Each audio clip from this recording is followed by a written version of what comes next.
Hey guys, I just want to jump on really quickly and give you a context to this podcast with Linsey. He was a sergeant-at-arms in a motorcycle gang, like an outlaw motorcycle gang, for 8 years. So some of the stories that we talk about in here are crazy. And there's some parts and moments in the podcast where Linsey's like, I don't know if I can talk about these, which happened in the podcast. But essentially, I want to give you some context to what we're going to be talking about in the podcast. So Linsey grew up in Broome, fighting all the time, essentially fighting for his life as a kid. And what happens if that becomes in a culture is assault charges. And then he grew up into be a bouncer, so he's fighting all the time. And he did get assault charges and ended up going to jail 15 months. He spent 15 months in jail. Crazy.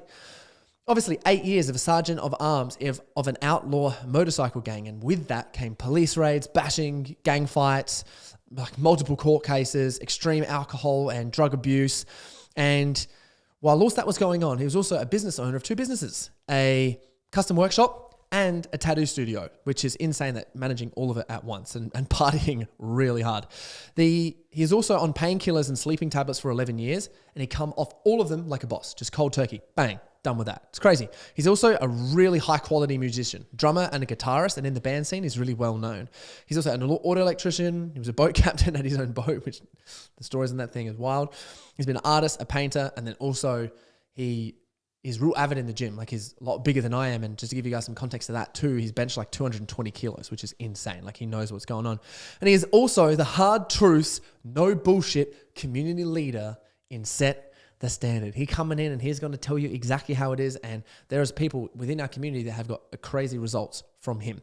Now, I wanted to give you guys some context on this because his transformation to where he is now is insane. And if you think like just in terms of partying or whatever it is, and you think like you might have gone hard, and who knows, you might be going crazy. It was like Linsey would have been right up there with you, or most likely 10 times further. So some of the context in here for how he has grown is insane. And I can't wait for you guys to hear this podcast. And if you like it, please give it a thumbs up or follow us on whatever platform you're listening. We would extremely appreciate that.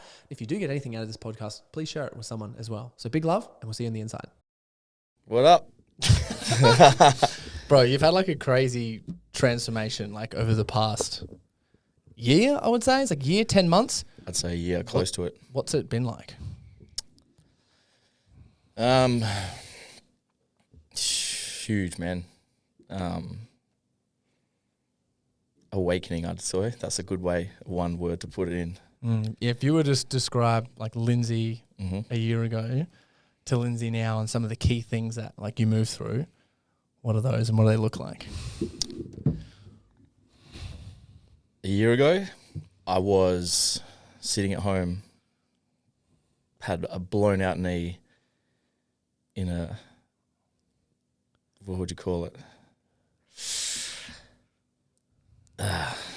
Fuck. How'd you get the blown out knee? Partying on my boat. Yeah. And one of my mates tackled me off the back and my leg went through the railing and just destroyed it. How many injuries have you had in the boat, by the way? He was telling me in the gym few. beforehand that he like was picking up a jet ski to help him move on when you're out in your boat, and then you tore your whole bicep off. Yeah. So there's been a few. That's crazy. So you injured your knee, blowout from the boat. You were sitting at home and like, what was happening? You were just like in a cast or? I had to actually move it and try and keep it working. So that was in pain a lot, taking heaps of pain meds, drinking a lot, bored, turning into a fat piece of shit, really. So what was happening like internally? Oh man, like, as we've learnt now, like if your body's affected, that's going to affect your mindset. So if you're in a lot of pain and you're not training or you're not doing anything to look after your body, your mindset's going to suffer. And then, it's going to snowball down from that. I was just low, man. Like, you couldn't walk around. I couldn't train. I couldn't do things. I couldn't work. So you're just bored as hell at home. And just drinking and trying to escape from that reality, I suppose. How much were you drinking? Every day. A lot. And like how much was a lot every day? Depends if it was a big day or not on the couch. But I can put it away, that's for sure. So what would an average day look like then? I could drink a bottle easy, and I'd start at probably like 8 or 9. Whiskey or something? Yeah. And then maybe mix it up to different spirits or and then Because you like drinking too. I do. And you haven't drunk in ages, eh? Nah, man. So that's, I've always kind of, always drunk, always partied, even though I've trained my whole life. But I've also been like, oh, it's about balance, but it's bad balance of party benders and then training. It's the wrong kind of balance. So you were like sitting on the couch, drinking all the time, knees blown out. You've had, like at this time I remember too, because you had like multiple businesses and then you've been like, screw those. I'm going to just get a job in the mine and chill, so I don't have to think about any of the stress and the bullshit that come along with that. Yeah. We're kind of like getting cut into stories now. So, I was, pretty much back working on the mines. I did have businesses. Yeah, and then you went from chilling on the couch and like feeling sorry for yourself, having all these things, or just I'm not sure if you were feeling sorry for yourself, but then you're like, I'm going to change. And then what was the transformation? I think it takes like a certain point for, you to not break, but just realize what the fuck am I doing? Like, you kind of, you feel low and you feel so shit and you're like, man, this is enough. Like I've never been about that. I've always been like driven and motivated. And I was just like, this is not me. Like stop being a little pussy and get up and do something, Yeah. Time to make some change. And then what'd you start doing? So, I hit you up. Yeah, and then what happened? Well, then we started on your program. Mm-hmm. So that was a while ago. Yeah. Your 8-week program. Yep. Took like 8 months. How'd you go? What were some of the key things? Because, well, firstly, like, who are you, do you think you are now compared to you were then? Like, what's the difference? And then what do you think were, like, some of the things that you learned along the way, like catalyst moments that sort of helped you? Well, man, I'm completely different to what I was then. But then, a year ago, I've never felt that shit either. And then, before that, I feel like I've lived 100 years of lifetime in the years I've been alive. You know what I mean? So everything's a season, really up, down. But I suppose, last year was pretty bad. And that was the point where I was like, if I continue the way I'm going, it's like, what kind of life am I living, It's just a constant cycle of feel good, hurt yourself, drink, feel good, hurt yourself, drink, party, and as the years go on, getting older and you're kind of like, what the fuck, this is not the life I want to live. And then you've sort of turned around because being like in the Set the Standard community after you like completing Overcome the Chaos.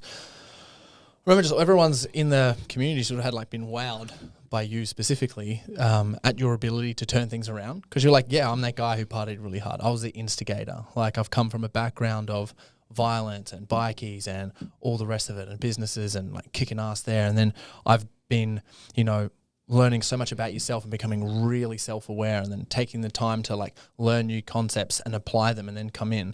And now like I'll describe you as someone who's really centered. Appreciate that, man. It's, I guess, once you kind of figure out yourself more and why you do things and look deeper, then when you have a moment of clarity, you kind of, it brings a lot more peace to your life because you're sure of who you are, even though you think you were before. But when your judgment's clouded by vices and, not being on the path or doing what you makes you happy, then it's different. Yeah, it's crazy. And I think it's different. Like, what do you think sort of makes you happy now? At the moment, man, I'm just super content with who I am as a man and what I believe in, my actions, my ability to practice discipline and have daily wins. Like that's like probably my biggest thing that I'm happy and most proud about myself at the moment. And what are like those wins sort of look like? Just wins, man. Like I've spoke to a few of the guys in the community, mostly about drinking and partying and stuff like that. Like, and as I said the other day, I thought, because I'm stubborn and I can withstand. I can go, I'm not going to drink for 3 months, and I'll do that, and I'm like, I'm proud of myself. But then I go back straight to party animal. You know what I mean? So it kind of defeats the purpose, and I kind of wish that the longer I thought I'd withstand something or go, yeah, I'm not going to party or drink, it would get easier. And I wouldn't crave to do that, and I wouldn't do that. But then now I've realised, only recently I suppose, is that with restraining from something like that, that's where your true power comes from. That's where you feel powerful. And every day that you wake up, or you're like, you go for lunch with your mates and they're all having beers, and you're like, nah, man, I want to have a beer. Like, not today, That's one win. So that makes you feel proud from doing that. That's like one win. And then if you do that 10 times a day, like how much do you think your self-worth will come from that? And that's like, I'd rather feel powerful, man, than not want something and then, or not have that pull, like, to do party or whatever. Yeah, well, it's like, you can be quite proud of that, because that's just like roll with temptation, right? And I think, like, as men in particular, and as a man, it's like, that's one huge thing that we get distracted as with when we're boys. Temptation for this, temptation for that, temptation for that. Then when we're stepping into ourselves and understanding all these little things, because it's not just partying, right? It's like either sitting on the couch or doing too much work or not doing enough work or whatever it is. It's all just a thing. Like, temptation is just one more to anything. Yeah, and that's right. And like, even, you say talk about temptation, it's not just the drinking as well. It's like, if I drink and then I eat shit food and then I won't train, and it's like, or even if I last year when I stopped drinking, I just picked something up at worst. Like, I'd just sit at home and eat junk food. And I'm like, because I was bored, I wasn't going out and doing anything. So I was like, I wanted to learn to be able to go out and say no, but still live your life and do things. But I've never done that. So it was like, everything socially these days, you have to drink to kind of be a part of it. And and if you don't drink, everyone's like, well, what's wrong with you? You're like, well, yeah, what is wrong with me? Why do I feel I need to? Yeah, I'm like, fuck, well, all right, I'll drink. But then you're like, man, then instantly you're like, fuck, like, you feel shit about yourself for that. You know what I mean? So, man, and that goes to anything, whether you take drugs or yeah. So, touching on that in terms of partying, I'd like to hear, from how you are now, like, how you sort of, like, some of the stories that you have, some of the crazy shit. We'll just go straight into it from here. Some of the crazy shit, some of the party stories that you've had that involve you, some shit that you've done, but then how now you think about them now specifically. So I'd love to, like, hear one, if you got on the top of your mind, just a fucking crazy story. Where it was just like, there's millions. Yeah, I know. Just whatever just comes up, just one that you just like, fuck, one you always talk about. And then how do you think about that now? And, like, maybe how would you approach that differently with the mindset that you've created now?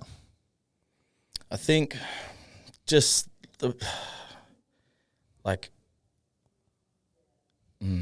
you go partying on the boat. I don't know if it's at your house. Yeah. You have, like, crazy girls, drugs, alcohol, the people. Like, do you? Yeah, the boat parties get pretty wild. But Tell us one. You know what I mean? Like, it just days go into days. Like, I will go out, have a big day on the boat. What does that look at? What does a big day on the boat look like? I want to know. Like, how many bags? What was how much piss did you have? How many people did you have coming in and off the boat? And yeah, were you even crazy orgies out there? What were you doing? Man, some days it was wild. Like, we'd party and then people would get dropped off and then new people would come and then it was like, oh, well, they got to catch up, and then I'd be ready for bed, and then my mates just got there with another bag, and you're like, oh fuck, all right, let's go, like, and then you try and get a bit of sleep, and you wake up in the morning hungover as on the boat, and then you're like, oh, there's still beers in the esky, oh, we're out here already, might as well, let's go, and then that day would go into another day, and then it's just Do you remember, like, your birthday weekend, like one of your birthday weekends that was, like, really out of control? Yeah, well, as we were talking about before, a few years ago, we took the boat out. It was my birthday, and my mate's jet ski filled up with water. So I snapped my bicep off trying to lift it up on the beach. But I was like, man, I was so cooked. I was like, it was my birthday. I'm not going back now. So we kind of strapped it up, and then I spent all day out on there, and then all night, and then the next day, and then didn't go to hospital for like 3 days later. With my snap bicep on. By the way, Linsey said that when his bicep snapped, he was like holding onto the jet ski, and he said it just went twang and went like up underneath his armpit. Yeah. Holy shit, dude. And even saying that, like last New Year's when I blew my knee out, that happened at about 3 o'clock in the afternoon on New Year's Eve. And I was like, well, fuck, we're already out here. It's already happened. It hurts, but I'll just deal with it because I don't want to ruin the day. And so we stayed out and I just partied all night. And then the next morning, my mates come out with their boat and heaps more people. So we partied all that day. And then the next day, and I didn't go to hospital for like 4 days later, and I fully blown my knee up. So I'm still sorry. That's crazy. I want to know like the crazy shit that happened, like on these boat parties, or the stuff that you were doing.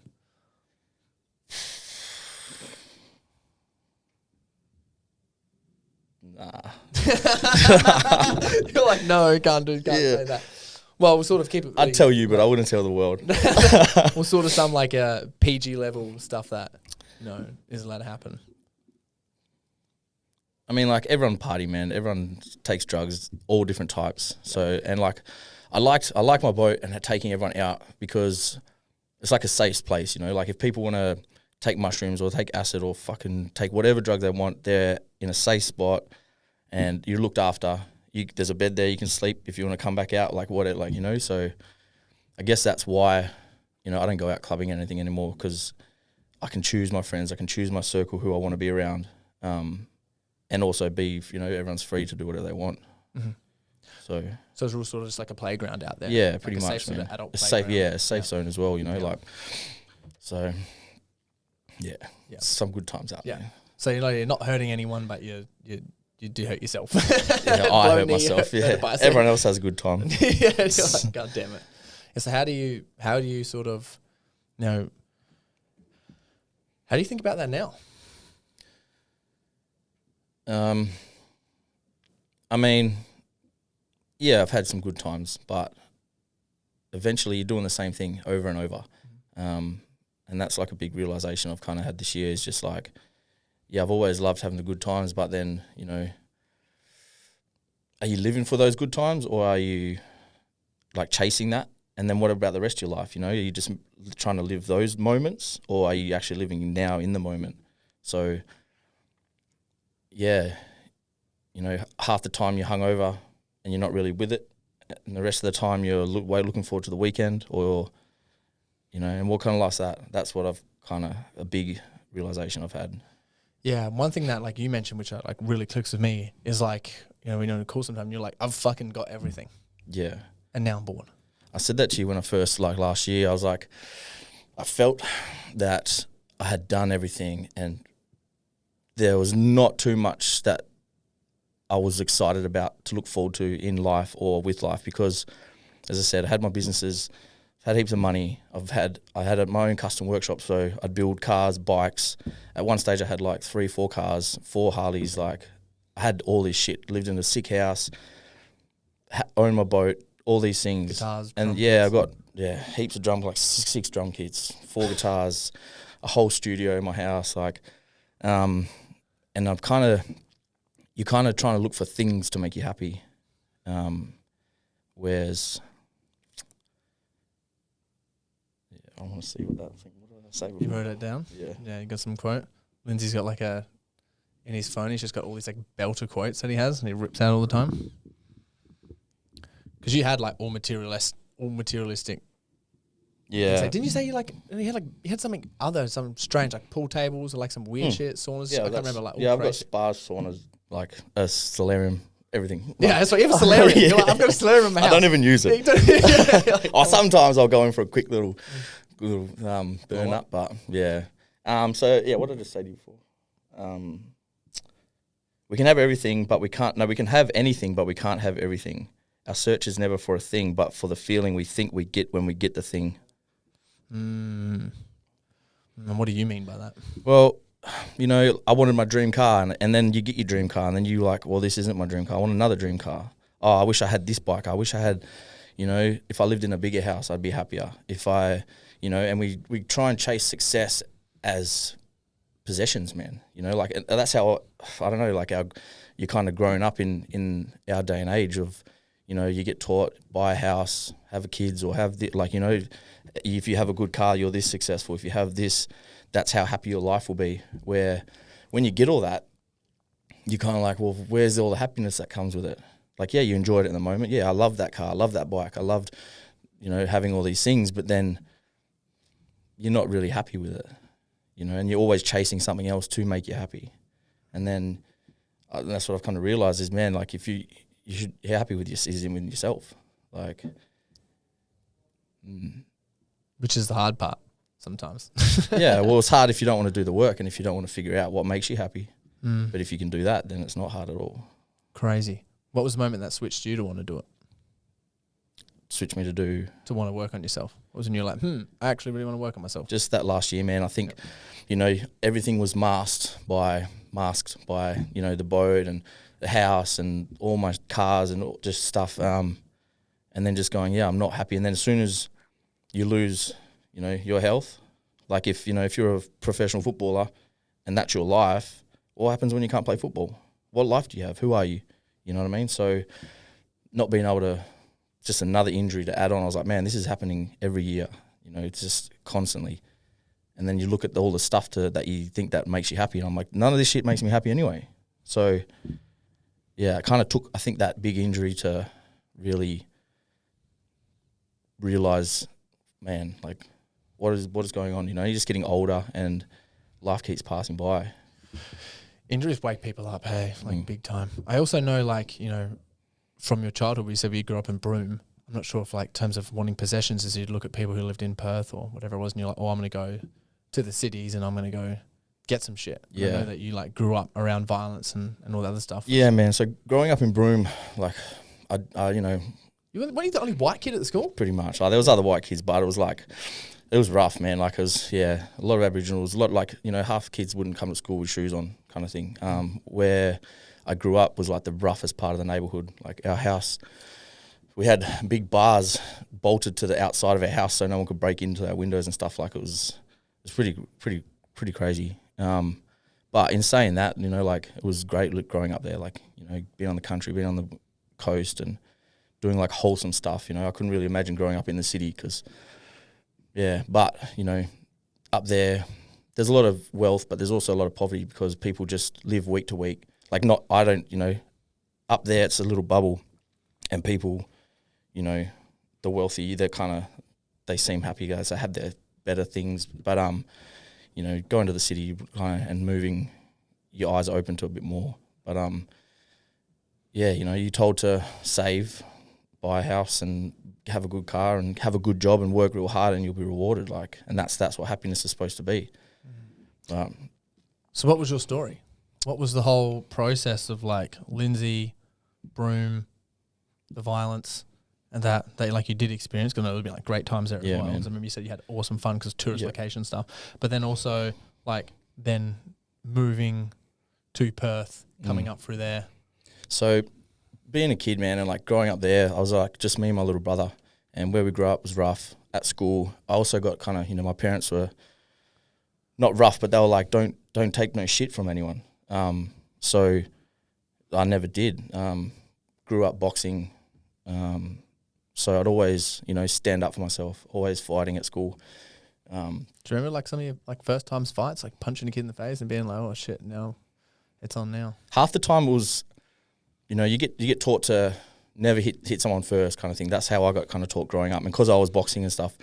But then there was a while, man, you're just like, I'm sick of getting hit first. I'm just going to fucking smash these cunts. Like, you know, you're over it. So, and I guess then you become the aggressor, but you also, it's from a place of not sick of being a victim, you know.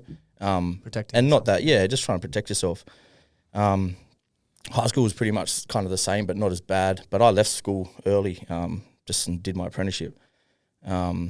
Which then, you know, then I was a young kid, you know, finishing my trade. And then because I didn't really drink too much back then, I was training a lot. As soon as I turned 18, I got my security license and I was just bouncer up in Broome. So. Did you say you were, like, skinny when you first did that? Yeah, man. I was boxing, I was like maybe, I don't know, 70-something kilos, about 6'2", just like, yeah. So doing that as a doorman, like, people, you try and kick grown-ups up and they just laugh at you and push you over. So then I just swing punches. And then all the older boys that I work with were all just monsters and they wouldn't even have to do anything. They would just tell someone to leave and they'd shit themselves and fuck off. I was just like, that's so cool, man. Like, so yeah, that's when I was just started going to the gym and just was like, wanted to get bigger, I suppose, and I loved it as well. Yeah, and you got big. You were benching like over 200 kilos. Yeah, that was after a while, but it took a bit to get to that. Oh, yeah, like 10 years to get there, but still, like, that's massive weight, man. Yeah, but and then like finishing my apprenticeship and doing my early 20s in Broome, you know, I was a bouncer.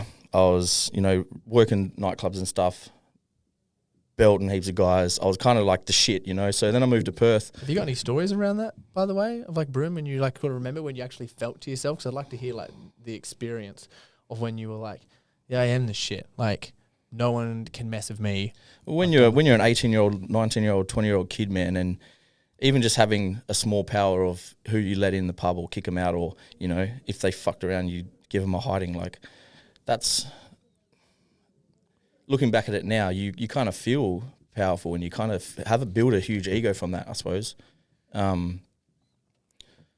But yeah, really. And then I suppose, which is probably where half the shit stemmed from, because having that ego and thinking that you're the man, and then moving to the city and no one knows you. You were like the big fish in the small pond, and now all of a sudden you're a little fish in a big pond.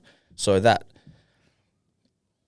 kind of drove me, but I was like, you know, I can make friends easy, because I was like, I go out and I've been used to people knowing me and then no one knowing me. So yeah, but then also that, I suppose I'd try to make a name for myself as well, subconsciously. Not at the time, I didn't think I did, but yeah. So how'd you try to make a name for yourself? I guess like I'd go out, man, and you know, I'd see boys in the gym, or I'd just, you know, have friends, or if I'd see, you know, bouncers into a fight, or, you know, some guys I'd meet, they were in a fight, I'd just jump straight in, and I kind of loved it for a while, like, because I'd always done it. And yes, we'd go out, and literally every time we'd go out, we'd fight pretty much. Yeah, it was loose back then as well. How so? Is there any stories you can share on that? Just the fights, and just like, you know, people love doing it. Like, well, my mates did anyway. So yeah, it's. I'll leave it at that. Everyone starts getting charged for things from 20 years ago. Yeah, that's fair enough. But just say, yeah, lots of fights. Did you ever get hurt? It's injuries, man. Like, but not really. Mostly my hands. Like, I've had heaps of surgeries on my hands. I've got plates all put through them. Heaps of teeth in there. Yeah, that knuckle was back. That's got a whole plate. That's all 4 screws in there, plates in there. That one's gone. Is that from walls or heads? It's heads. I never punched a wall. Yeah. Crazy. Guys, you should see that knuckle. One of his knuckles is like halfway back in his hand right there. That is insane. So then what did that like lead to? Then, man, it just basically got a lot of charges. For fighting? Yeah. So before I'd moved to Perth, already been charged. Man, I can't remember. Maybe like in Broome? Yeah, just for from being a bouncer and hurting people? Or? And also like if I'd have a night off, I'd go out, and being up there, you know, people would just talk shit. So you just, yeah. So I got a heap of charges. Had bad one. There was a grievous bodily harm, but then I went to court. Got found not guilty in that. Yeah, and then so when I went to Perth. Hang on. Sorry, you're good, bro. So a whole bunch of charges that you had from Broome because you went out like fighting in there, and then you went to Perth. Something to prove, and then I was like, where did like all the fights and stuff lead you to? You said a whole bunch of charges. Yeah, so I mean, like when I first moved to Perth, you know, I kind of wanted to work hard, build a life, but I found myself having to work on the mines just to pay for all my lawyers. Like, it was crazy. And every year was the same thing. Like, I'd be fighting one court case, I'd win it, and then I'd go out and do something else, and then I'd have more charges. So then I'd be on bail and just constantly having to deal with lawyers in court. And that went for years. And then eventually I got charged with another grievous bodily harm, and I went to jail for that. Yep. For how long? 15 months. What was all that like? Really eye opening, I guess. Going in there or the charge part. I would say like getting charged and then going to prison. The charge was real stressful, man. Especially like seeing that my actions affected my family so much, like especially my parents. Oh yeah, how so? Just having to see their son go to jail, like it's heavy. And that was probably one of the hardest things because at the time I didn't really care. I was like, I mean, I did, but it wasn't, I don't know. I guess I didn't like being that young and loose. You just kind of, nothing phases you. You're just like, oh yeah, this sucks, but whatever. Like I'll just deal with it. So yeah, that was probably the hardest bit. But yeah, being in there, like I said to you before, was just more just an eye opener of how many other people out there have way worse life than than anyone else does. There's people in there that have nothing. They no friends, no family. They go in there because life's better out in there than it is out here. So that was like really sad and makes you kind of grateful for what you do have. That's for sure. Yeah, as soon as you go in there and you're like, man, my life is awesome. Yeah, like people, you talk to some guys and they're just like, oh, like I'll be like, oh, what do you do with yourself? Like just normal chat. They're like, oh, what do you mean? Nothing. I haven't got a job. Or where do you live? What do you mean? I've got no house. I don't live anywhere. What kind of car do you drive? Oh, I don't have a car. I've never had a license. You're just kind of like, fuck. So yeah, you mentioned you'd be smarter if you're ever going to do something bad. But I doubt you do anything bad these days. Not now, unless it's, I don't know, there's still that part of me in there. Yeah. Like, fuck around and find out, they say. Unless under dire stress. Yeah, like, it's like, what is Jordan Peterson says, like, you're going to be a dangerous man and then control it as well, right? Yep. Like, I'm still, yeah, you don't have to go and do nasty shit to people, but, to be capable of it as well, that's like, being a strong man. Yeah. You want to be able to protect your family if you have to, or, if something goes down, you don't want to be, laying in bed and trying to get your kids to go out and be like, check out who is out there. Fuck off. Yeah. So true. And you'd had to deal with like a lot of aggression at that time. Yeah, man. I mean, I've always had a lot of aggression, I suppose. Just trying to, I don't know. But I feel like I've also used my aggression into push my passion and drive as well, Like, I've always been an aggressive person, which means, if I want something, I'll get it. If I, want to work hard for something, I'll achieve it. If I say I'm going to do something, I'll do it. If I'm your friend, I'll be your best fucking friend. So, yeah, it depends, like I said. Yeah, so true. So what sort of, led you to those events happening? Like for you, having the charges, all the rest of it, what do you think led to that? Was it the people you're around? Was it just like you partying too much? Or was it you searching for something? I feel like it's just a build up of everything. You know what I mean? If you're not in check with your life, if you're not, if you're not healthy, if you're not happy with where you are, most of the time when I've been charged was going back to Broome, and I'm like, it's like going back. So you're kind of like, well, how can I explain it? Like you step back into an old agency. You kind of, like, oh, this is me. I got to be this person. Maybe. Yeah. It's hard to explain.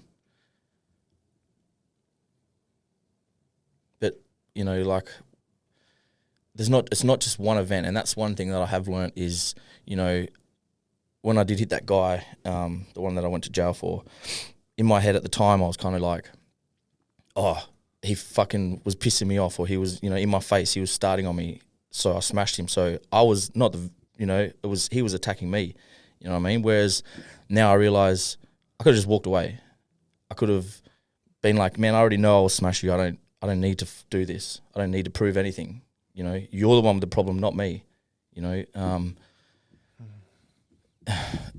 Yeah, You know, I found that a lot of people who attack people were the ones who are really suffering. Not, you know, if you're doing good, the last thing you're going to go out and do a fight, or fight someone, or, you know, be aggressive. Like, if you're happy and your life's going well, then that's the last thing on your mind. It's crazy, man. What came to me as you were speaking that was sort of like, you know, yourself when you were growing up, in terms of that one snap of just like, I'm going to hit this guy first before he hits me because I'm sick of getting hit first. It's just sort of the snap of just like a protection safety thing that whenever anyone got in your face, it was like, I'm going to hit you first and get into this because you're not hurting me. Like, no, I think also it would be like, you're doing this in front of people, how dare you? You know, like if we were walking down the street and you did it, I'd probably just go, whatever, idiot, you know, like, whereas you do that in front of a group of people who know me and try and put me on show, well, fuck, you'll see, like. Yeah. That's like a proof to others. Yeah. It's like, Yeah. And also you don't want to be embarrassed or, you know, like, yeah. Whereas look where that gets you. Like, sometimes being seen in embarrassment and seen in shame and guilt is like really healing people, and it's like allows other people to hold you. Yeah, I think you'd have to be aware of what's going on though. Like at the time, you know what I mean. Like that's not what you think. You know, all you're thinking is like, oh, this guy's embarrassing me. This guy's attacking me. Fuck you. Like, yeah, I'm gonna hurt you. Yeah. So. So yeah, then you went to jail, and then what? Yeah, and then, so, man, I never said I'd talk about any of this stuff. I was like, go there, bro. You're here to do it. So in jail, I just met a big group of boys, and they were just like me. You know, I felt like when someone says they do something, they'll do it. If, you know, you're a good person, you know, you're like a man of your word kind of thing, you know, like you have integrity and you're also like a gentleman as well. And I guess through growing up, I never really had that many good mates because everyone was just, you know, out for themselves. So this was kind of the first real time I met a lot of group of people that kind of I felt had the same values as me. And yeah, that was a motorcycle club. Yep, just like a gang. Yeah. So yeah, they, you know, come and see me. I was in there hanging out with them all and like, yeah, become real good mates. So yeah, I ended up joining this bike club and yeah. You don't have to get into any of the stories. No. But like, I'd like to hear if you're allowed to share, just roughly sort of your role and progression in that, and then none of any of the crazy stuff that happened within there, but how that like affected your life personally. Yeah, man. I'd love to hear about that. Okay, so yeah, after becoming like a full member, it wasn't long before I was made the Sergeant of Arms, and what is a Sergeant of Arms? Your job is pretty much to discipline, be like the right hand of the club kind of thing. Yep. So yeah, so you'd have meetings with other people, try and smooth things over, sort things out, whatever had to be sorted out. Yep. Yeah. Is that comfortable for you or not comfortable in that position? It was because I feel that's who I've always been anyway, you know what I mean? Like I've protected people, I've looked after people, I've, you know, also not afraid of anything really. So, yeah. Did you ever get scared in that position? Or was you just kind of ego, muscle? Yeah, pretty much. Yeah, I mean, I wouldn't say scared. I feel like if you're in that world and you're around that environment, it just becomes normal.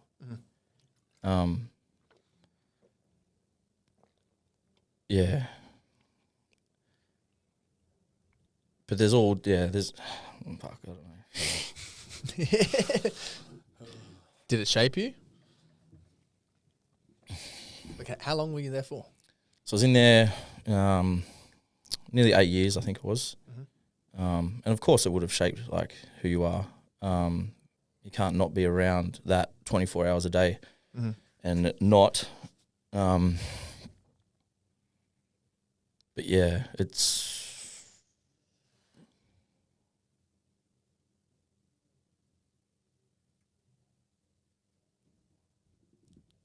I don't know. What do you want to ask? I just noticing you getting emotional was all. Yeah, so I'd never really, like I said, I would never speak about this, man, and it's hard to put in words that many years of your life because, you know, so many good times and so many good people and a lot of bad times and a lot of bad things as well, you know. Yeah. Yeah, because I notice in there, because I've worked with some people that have been in like similar positions, is that it seems like there's, within that world, there's actually a lot of trust, a lot of loyalty, and a lot of straight up honesty, which isn't applied into the real world. So when the real world happens and people got to communicate and talk, they're like, why aren't you upfront? And there's this one slither of, you know, untrustworthiness or loyalty, and it's like, fuck you, straight to someone's face. Why are you demonstrating that stuff? Because in like your world of where that was, it's like, well, that can be dangerous in the situations. There's like, if betrayal happens, like betrayal's real. But in the real world, it's like, you know, that integrity there slips and it's on and off. So I find like the adjustment of like that world and the real world is like a little bit different, and it like works pretty hard on people because they're so used to that, and there's so much love between like the brotherhood of people in there. Like there's so much love because you guys are going through hell and back together through everything, and like egos are up, and then there's like fun together and parties and all the rest of it. Then come back to the real world, you're like, oh, this is boring. Yeah, that's 100%, man. Like this, yeah, you explained that really well. So what was that like for you then? Like after like all of that happened, being like, all right, I'm gonna start to do something else. It was hard at first, not being a part of it, like because you feel not, I suppose, alone. But towards the end, you know, half of my good mates weren't there anyway. You know, like a lot of people in jail, man. A lot of people being killed, shot, fucking all kinds of stuff. So, you know, left and, you know, started families or whatever they've done. So towards the end, I felt pretty alone there anyway. But yeah, I think the hardest bit was leaving that life and going back to work. Even though I had my businesses and stuff, but then, you know, I sold them just beforehand. So then going, well, now what do I do with my life? Like, who am I now? Whoa. So you come out of that, at the time you were like, you had some tattoo shops, didn't you? Was it? Yeah, so like tattoo shops, and you had the Yeah, I sold them like beforehand though, like the custom workshop. Then you had the custom workshop and stuff as well. Yeah. And then, so you sold all of those all at the same time as you were coming out of everything. Yeah, that's full on, bro. It would have been like a big like reality change. Yeah, and then having to go back to working on the mines, it was like fucking eating shit, man. Like you've been your own boss for so long. You've had your businesses, and you know you get up when you want. You like if you don't want to speak to someone, or you don't have to listen to anyone's shit. Like you know. So going back there was rough because you got to be on time. You got to go to work on time. You got to have your shirt tucked in. You got to wear gloves. You got to wear like all the safety stuff. You got to follow procedures, and it's like fuck this. Like it was hard adjusting back to it because I did it when I was younger, and then going back to it after so long, it's been challenging for sure. Did you end up finding like discipline though? Like you're like at the end you're like I actually kind of like the routine. Yeah, now you can think. Yeah, now for sure. Just at the start, like that was 4 years ago. Yeah, so it's definitely, but that's the thing, like from that, and then that's what I mean. Like I've changed so much in each as years gone on. Like it was 4 years ago that I started back working there, but then each year, I've had an injury or I've, just constant up and down, like, different things. Crazy. And like, how have you started to integrate it? How did you start integrating it? What were some of the moments for you though when you were like, holy shit, I actually got to start working on myself? you remember those? Was it Europe? Was it some other stuff? Was it relationships? I think, man, like, yeah, I kind of feel like you've always think that you've got it together, and then so I didn't really.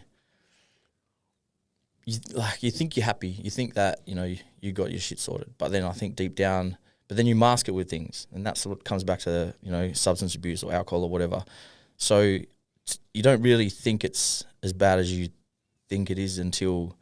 Like that moment when I had like my busted knee and just going, what am I doing, man? Like having all that time to sit at home by yourself, you just kind of have time to stop and reflect and go, and even because I'd be bored, so I don't know, get a bag or I'd eat some mushrooms. And then, doing that, you kind of have some good reflections on your, like, is this where my life's going to go? Like you say, like, if you keep doing what you're doing now, where are you going to be in 5 years?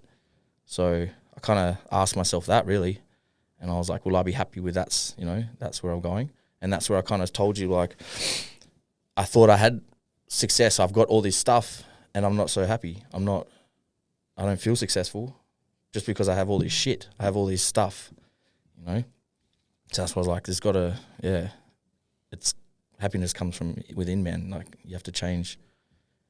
So. You learn heaps. I've learned heaps. Like, as far as 10 months goes for that. Crazy.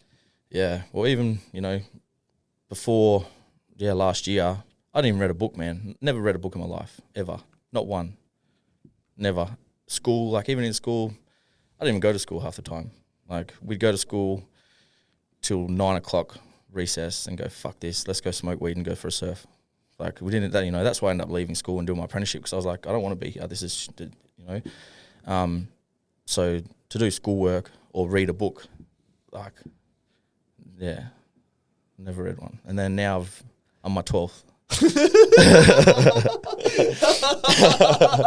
In a year. Isn't that crazy? It's like now you're on your 12th book. Yeah. And a hard book too. Now I've just, yeah. Nuts. Damn, that's crazy. Yeah. No book to 12. Yeah. And 3,400 minutes of listening time meditating on the waking up. Yeah, 400 and something sessions. Yeah, that's crazy. It's 3,400 minutes, bro, of like meditating on there. Yeah, and when I only got that app in, maybe was it July or August? Yeah. Yeah, that's been smashed. It's like a whole meditation app. It's where I learned to meditate was literally on that app. If anyone's like listening, like highly recommend to get on that. So when you started like thinking about some things in your past, what do you like? So I'm just going to dig a little bit here.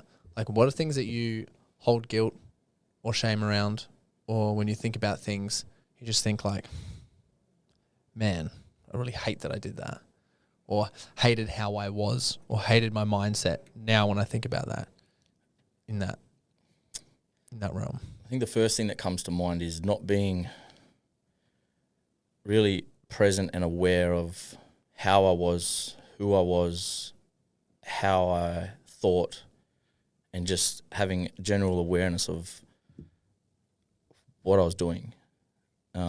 Everything was super reactive. Like, if there was a party, I'd be happy. If you had nothing to do the day, you'd do nothing. If you have a fight with someone, you're angry. If someone says something, if you did something with your mates and you had fun, you're happy. Like, everything was really reactive. I look back now and say, slave to the situation. Yeah, pretty much. Yeah. Because that's something I've learned a lot now, is being just aware of each moment, what you're doing.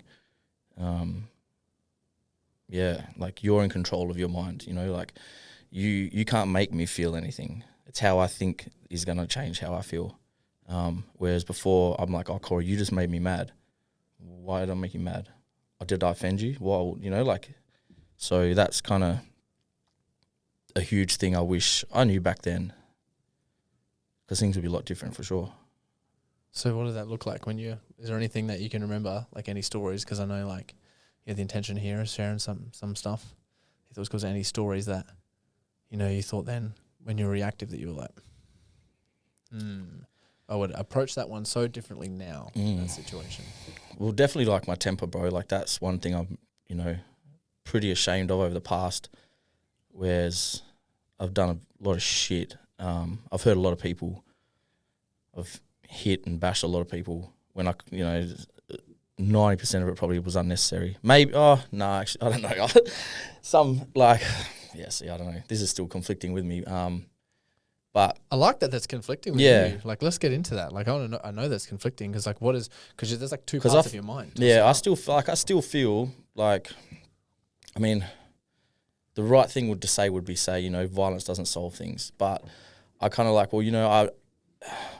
at the time and the place or whatever I did, I always felt like I was justified, and I could, somehow justify it to myself that if you did this, you'd get this, or if you did this to my friend, I'm going to do this to you. Like I'm going to step it. That's how I've kind of always been, I suppose. You'd go one up, instead of leaning. Yeah. Because that's like a nervous system response, right? That's like a fight nervous system response. You got flight, fright, or freeze. Yep. Yeah. And yours immediately would be like, fuck you, getting you back for whatever reason. And when you think about sort of the skills that you have now, like where it is, leaning in, surrendering, taking like some of the responsibility and having projections put on you instead of putting them back onto someone else and just sitting with those, like what goes through your head in regards to that? Because you said 90% of it was unnecessary. So yeah. Well, how does it make you feel when you think about it? I don't know. Say that again. I'll say. That's all right. I said, how does it make you feel when you think about it? Think about what, like. More like justifying the violence. I mean, I feel like that it's say wrong, right? But yeah, when you justify those kind of actions, I look at it now like there's a million other ways to handle something. Whereas I always was like, if this happens, this is the only thing that's going to happen. If you piss me off, or if you hurt me, or if you hurt one of my friends, or if you do something that I don't stand for or go against, then I'm going to fucking smash you. Yep. Whereas there's a million different ways to handle a situation like that. And now I think I take more into account of why things are happening, what was my role in this. If you're having an argument with someone, I'll be like, well, why is this person so upset? And I'll think, what have I done more, and question myself, like, what was my role in this? I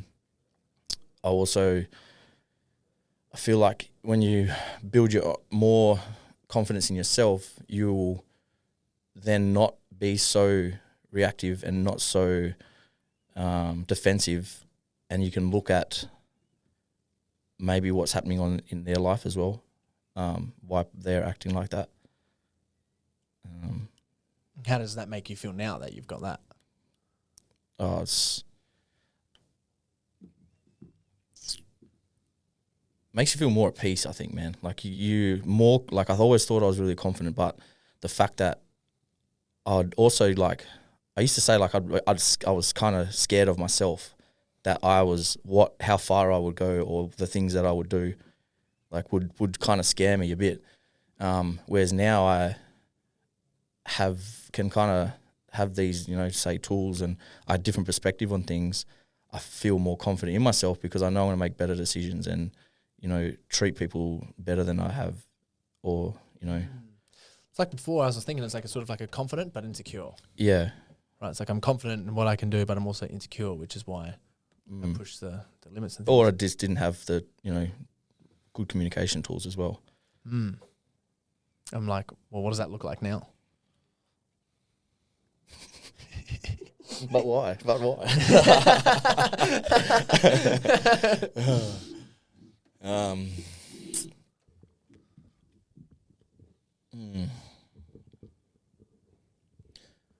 I guess, like a big sign and to know that you're doing the right thing is when your friends that have known you for a while now will comment and say how,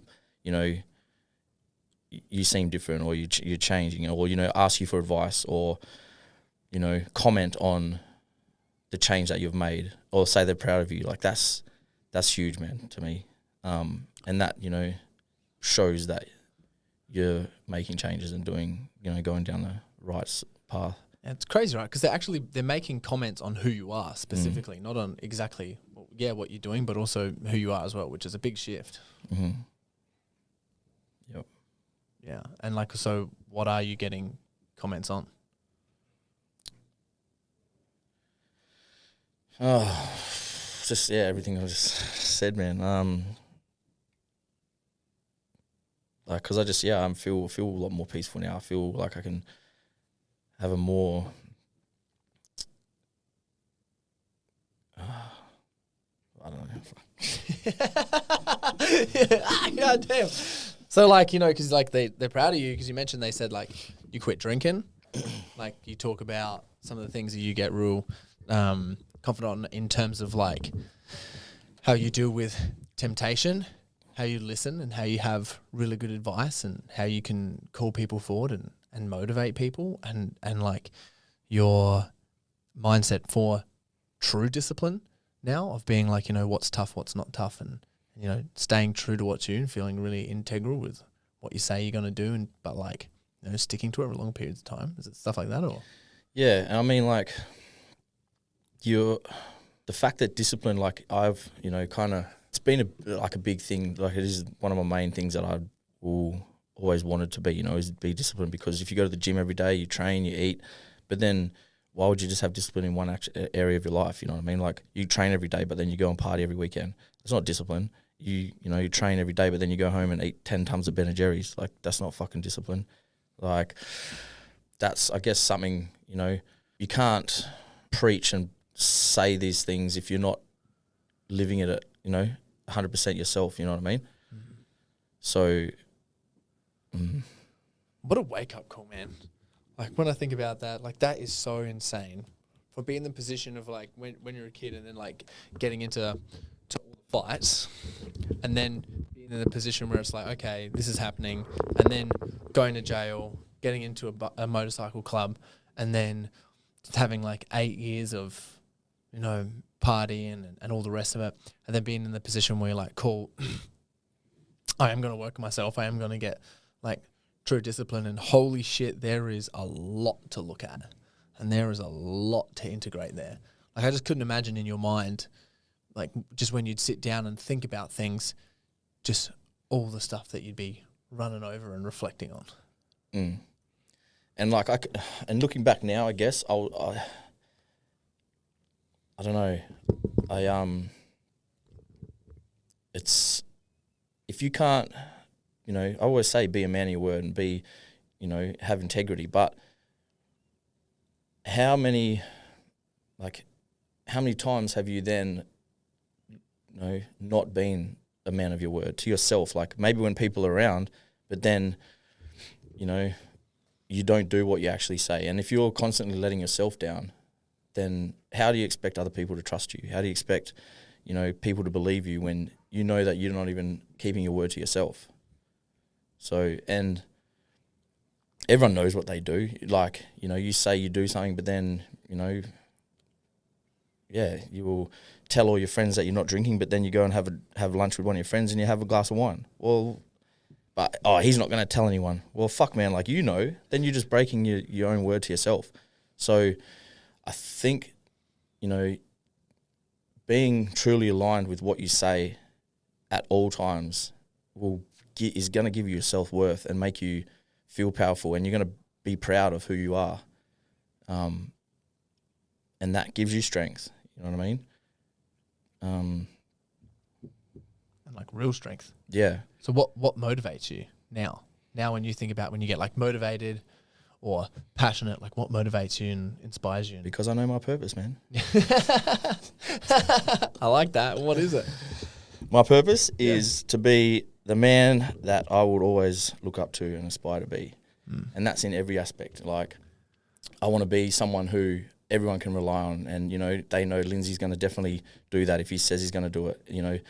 Someone that can be compassionate and have someone can come to me and talk about anything and know that's never going to leave my lips. Like, what they say to me it's with me, and they know, I'm caring. I'm also, you know, like a good friend. I'm, you know, so yeah, being someone that I would look up to, you know, like I look up to that.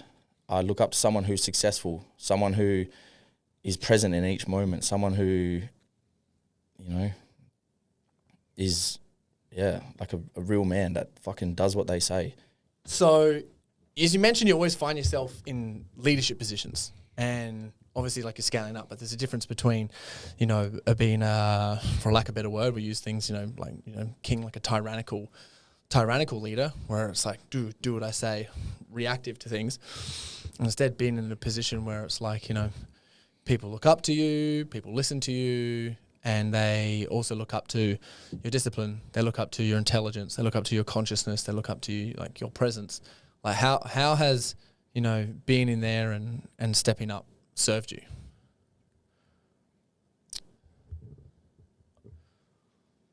Like, this is something that I still, you know, am working on. Is the serving kind of thing. You know what I mean? Like, I remember last year, a lot of the coursework was, you know, your purpose and like serving others and things like that. And I was like, man, this is not what I can't get my head around it, because working through everything that I've done, and I realize now, you know, like, I can't serve, and, you know, I don't have, this is the people I'm serving for. I just, if I become the best person I can be, and I'm aligned with all my values, then that's serving anyone who's in my life, because I'm going to be the best I can be, and I'm going to give them the best version of me as well, you know? So that just comes down to keeping your word to yourself and being aligned with what you're saying, what you're doing. It's just serving, but you serve yourself to serve others. Of course, yeah. And and you can't do anything for anyone else if you're not right yourself. You know what I mean? Like, which is crazy, because I've been like seeing this like recently a lot happen. Is I'm just like, man, everyone is just like the most chaotic, tangled headphones, cords like before when we set up the podcast. Like, everyone's like that. And I don't care who it is. Like, every single person there is some sort of, you know, tangle of like a mess or a knot in there that has happened for absolutely everyone. I don't care who the hell is listening to this and what position they are. Like, you're a mess of headphones somewhere, and whether you dig a little bit somewhere and you start poking somewhere, you're like, nope. Yeah, and, you know, if a man's right, his world will be right. So a lot of people try and fix all the little things going on, and it's like, man, it's you. You're the one that, you know, you fight with your girlfriend all the time. Well, that's because you're a fuckhead. Like, you know, like, you know, every Monday you have a fight with your girlfriend. Oh, because you went out and had a bender all weekend, mate. Like, who's going to put up with that? Like, what, you know, it's not her, it's you. Or, you know, like, you know, if you're late to work all the time, well, it's not their problem. You're the one that's late. So, yeah, I feel nowadays, man, there's a lot of talk, really, and people will look for other excuses of why things aren't going right in their life, you know. And yeah, you know, there is a lot of substance abuse or alcoholism and stuff, but that still comes down to you. Like, that's always going to be there. So I don't know. This is where I guess I'm trying to be a bit more softer in who I am, but I'm still like very, fuck you, stop being a pussy, man. Deal with your shit and don't take it out on anyone else. You know, you think that you've got it all together when you don't. You know, even if you think you do, there's always more to do. And, you know, you're not going to be, you should be trying to be better than you were yesterday. Don't worry about anyone else. Like, because it's easy for people to go, oh, they've got this, or I want to be like that guy. I want to be, you know, someone else, or do something else, or have these kind of things. And it's like, you need to do it yourself.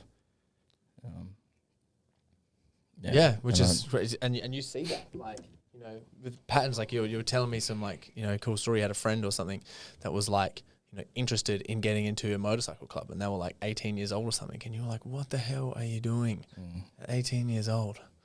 Oh my God. And like, that like pissed you off, because I know, like, you know, you of wanting to be the man that you admire would see that in other people. Yeah. And you're like, guys, you can be a fucking man you would admire too. Yeah.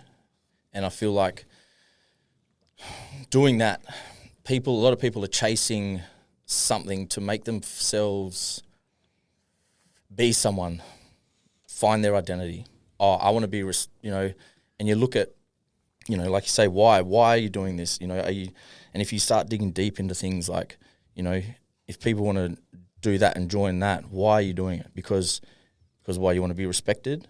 Because you want people to know you? You want to be famous? Do you want to think you're a badass? Be a fucking badass. Be famous. Do something that for yourself. Like, yeah, and until people get their own, to get their own strength and self-worth, they have to, work and do their own, like, put themselves through a test, really. Like, yeah, like your true strength comes from discipline, man. So if you want to feel respected, then be a good friend to people, and then you'll get respect. But if you try and get it from different ways, like it's not going to be real. Yeah, so true. And you got like a big ass list of mad quotes that you keep on your phone. Yeah, I do. I want to read some of them out. I don't know where you got these and what do these like mean to you? I think just over the books I've read, podcasts I've listened to, that app, Waking Up app, I just kind of will summarize things because I feel like I've never been, a big reader. I've never liked schoolwork. I've never, done these things. And even, doing your modules, man, like you speak so well and I'm like, I need to dumb it down so I can understand it. Or, I like simplifying things and putting in things into my own words so I can relate it to me. It's all well and good, people putting shit on Instagram, inspirational quotes, but I'm like, how's that in your words, man? Like you preach all these things, but do you actually do that? Is that what you actually really think? Do you believe that in your heart? Like, so that's why I guess I write things down and interpret things into my own words a bit. Or, if it's good how it is, I'll, keep it and figure out how I can apply them to me. Yeah. Which is actually really admirable, to be honest. I like that you keep them down. Because I'm really passionate about this. Because, like, man, I just found in schools in general, schools don't teach you shit and they completely ruin study for adult men. Yeah. Right? And it's like, no fault on them, right? It's no fault on them. But how are you going to make school fun for young men? They're not. I didn't find it fun when I was young. I was like, oh my God, this is so boring. And it wasn't until I went to uni, studied like my ass off in New Zealand, getting like an honors in business for what I did, and completed that. And it wasn't until after I finished that I was like, I need to keep doing something to stimulate myself mentally. So I'm just going to keep studying just as hard as what I did to get all the distinctions and high distinctions that I got. So then I just went deep onto me and deep into like personal development. And it wasn't till, and business, and it wasn't until that like I was studying myself and I was like, actually this is heaps fun.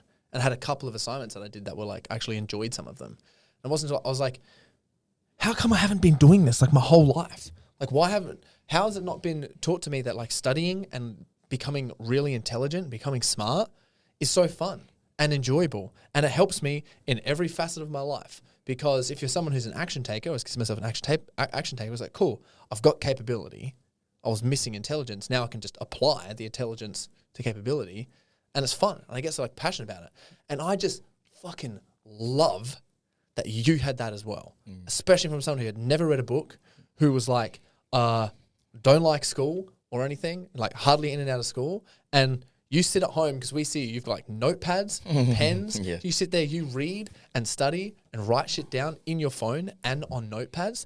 And just from the life that you've had of like, okay, went to jail, went motorcycle club, like was a bouncer, like I've partied and had all the fun. And now you're like, yeah, I'm studying and becoming intelligent and I like it. Yeah. Yes.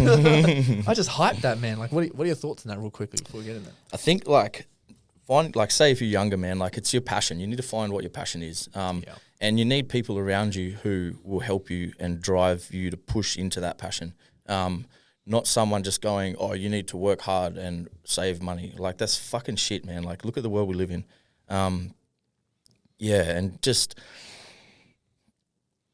it's working on yourself and building your own, self-worth. That's the key to to having a successful life, because you could live in a 1-bedroom little apartment, or you can live in a fucking 3-story mansion.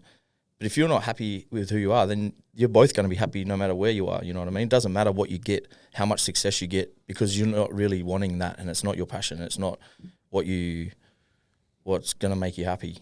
Yeah, I love that. And you can live, so many different lives. And I guess that's like, I've done so many different things.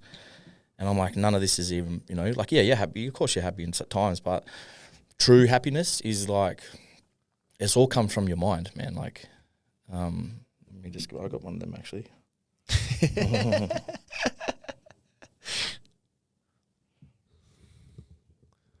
The Pages and Pages is really good. We had this on Linsey's week 8 in the program, and he wrote down all these notes, and like we all say them.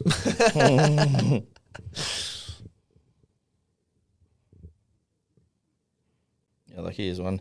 If you don't have control over this moment right now, then you have nothing. Only you know what's making you feel better or worse. Master yourself and master your mind, and then you will master the moment. Ooh. I love that. And that's why, like, you're packing up your boat and going traveling. Eventually. Mm-hmm.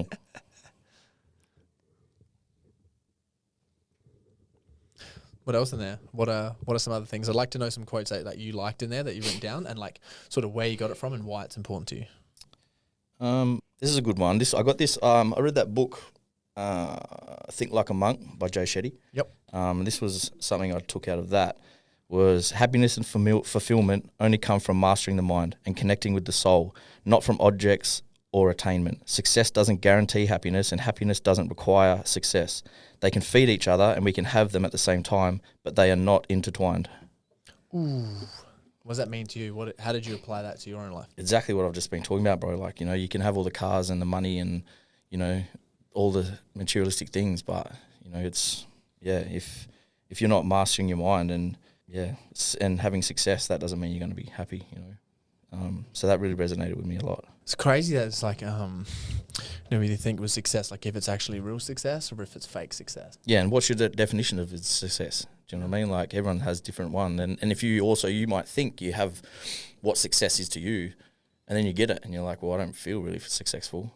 Like, I've grown a good business, but I have no friends. Or, you might think that having a wife and kids and that's success, but then, you haven't built a good relationship, or, you haven't got a good job where you can't support them and you're a bum. Like, yeah. So being in the moment, hey, it's like actually in and love it. That's one thing that I'm real proud of myself is like, when I remember working, finishing business, then having working in a corporate job and then moving into, set the standard community and overcome the chaos. I'm like, I couldn't see myself doing anything else, which is like really cool. I was real proud of that. Should be proud, man. Done a lot. Thanks, bro. Yeah. I'm proud of you. I'm proud of you. I'm proud of me. I'm proud of you. Proud of us? Yeah, I'm proud of us. It was funny because I first met Linsey when we were in Europe. Oh, it was the first ever time I took, hold that though, because we get back to those. First time I ever took mushrooms was over there. And I was like, oh, this is going to be like fun, because I thought, I didn't realize the spiritual side of it. Yeah. As soon as we went into like mushroom man, I was like, oh my God, this is so spiritual. But I remember because I was with another friend and I was with you, and then we were like, oh, we got to find Linsey, because we just started like tripping on the bus, and like I was just seeing orange in his colors, and I was like, oh my goodness. And I was like, okay, there's actually like something so spiritual here that I think needs to be served, but in the moment we've got to enjoy it. But we lost Linsey. I was on mushrooms bad. I was everything was tripping me out. I just couldn't deal with being around everyone on that bus. Yeah, I know, right? That bus. Man. There were so many noises. And I remember like losing you. We come back later like, dude, what happened? And you were like, dude, I saw everything. Been on an adventure, man. Yeah, I know. We were like, man, so much has happened in like 2 hours. We had to go out for dinner. Trying to keep it together for that was crazy, but we got there in the end. I was a bit of a mess on that trip, man. That was fucking... So that's probably some moments that I weren't real proud of. Yep. That's for sure. But that was your reaction showing out though, right? Yeah. Like, and I think it's weird that we sort of got along as well and like ended up bonding and talking a lot. Yeah. Because I was very like into this journey and like I was like, I'm here for like some sort of healing, exploration. I had an ounce of weed stuffed in my back pocket and snorting coke for 2 weeks straight. Fuck. Yeah. Oh, that was crazy. What a trip. Yeah. I was there reflecting. I remember on the bus, I was like listening to philosophy and like old school books in my ears, like listening to all this crazy shit and all this like, you know, there was a lot of party and stuff going on. I'm like, yeah, this service. But I remember it was like after the trip, like because we went on the Kentucky for a while. After the trip was where I went to Auschwitz. I finished reading a couple of other things. I took down a lot of notes. I got these things out of my system that I had these goals that I wanted to achieve. And it wasn't until like after that was where I'm like, yeah, I'm just going to completely send it into, you know, what I really wanted to do. Because that was when I just started business in a corporate job. And then I was like, oh, I'm getting out of corporate and I'm starting my own business, specifically doing this. It was directly after that. So thanks for the good times, man, because that was a huge catalyst moment in my life. Same. Yeah. It's definitely, it was a good trip. It was a good wake-up call for you. Fuck, yeah.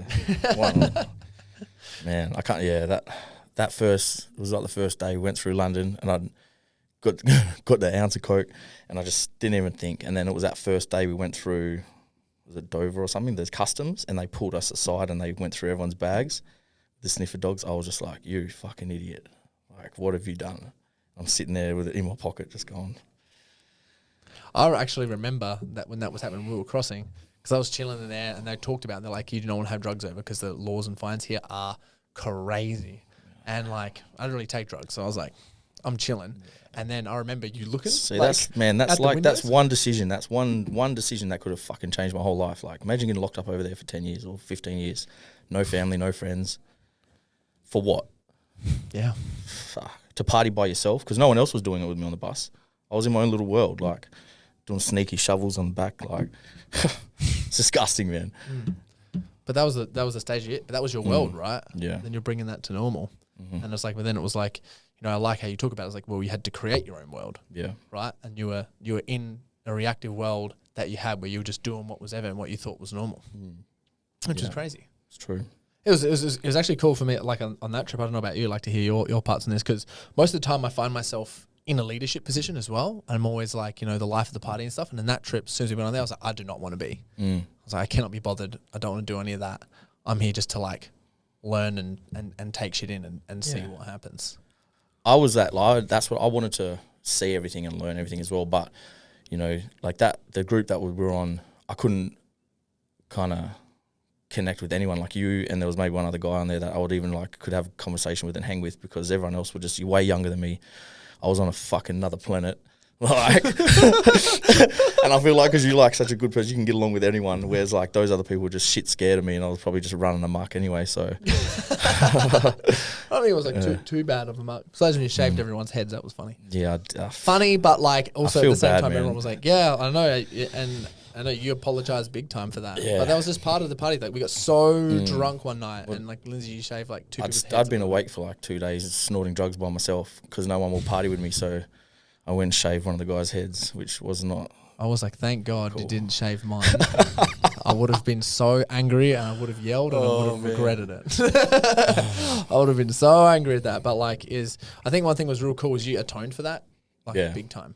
Like you apologized, you showed up to everyone, you cuddled everyone. You said sorry I think everyone. like being stuck on that bus and that happened, you kind of like, you know, you're aware of your actions, but then not seeing the consequences of it is so long, and like being confronted with it every day. And this dude was like obviously upset that I shaved his head, and seeing his reaction, then everyone else on that page, whereas I would have, if I did it, I would have laughed it off and forgotten about it. Whereas having to sit there in those consequences, I was like, fuck, man, like that was not cool.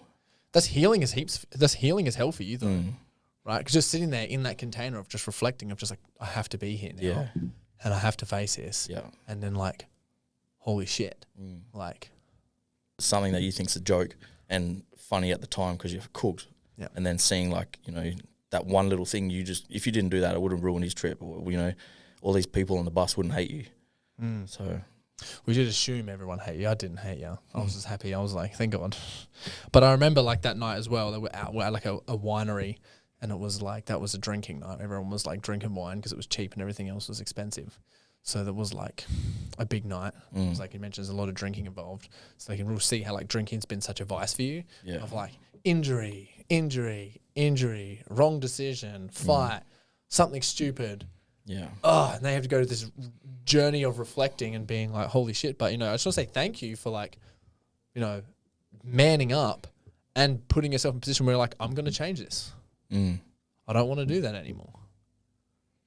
Yeah, well, that's like, you know, you have the realization of, fuck, look at this. There's nothing really good that's, you know, and I kind of also think, like, I started questioning everything, you know, like, why do I feel like the need to not drink? And I've always been like one that's kind of preached, oh, I'm not addicted to anything because that's weak. And I'm like, well, fuck, man, you can't even put your phone down for an hour. You know, you can't go and have lunch with your friend without having a drink. Is that not kind of the same thing? Like, you have no control over what you're doing to your body. So how is that strength? How is that power? How are you a fucking man if you can't even control that exactly what you're doing? You know what I mean? Like, yeah, okay, you're choosing to have a drink, but you can't, okay, choose not to. See if how that feels. That's having power. That's having strength. That's controlling your body. That's, you know, to me, where, you know, like, yeah. Nuts. Damn, that's crazy. Damn. Let's get into some of these quotes. All right. Man, I have one for every occasion. What do you want to... Just start going nuts. Just All right. Well, like, you know, I've talked a lot about the mindset stuff. A big one is off that waking up habit, and this really hit me as soon as I heard it. It's just super simple, man. The quality of your mind determines the quality of your life. Just that. I love that. That's like one of my favorites. Why is that? Well, you know, like, your mindset about things is going to, you know, determine how your life is. Like, you know, if you're saying, oh, poor me, and, you know, I'm the victim, or all these bad things keep happening to me, that's like your mindset. You know, that's going to determine how quality life is. You know, if you're negative all the time, negative shit's going to happen. Yeah. I think it comes to a question for me. I like that. It spikes a question for me. What does a quality mind look like to you? Being conscious of yourself, what's around you, what you say, what you do, and being like present in the actual moment. Like, that to me is having, you know, control on your mind. Like, that's to me, you know, which comes back to another one that I have is, you know, the world is not a window, it's a mirror.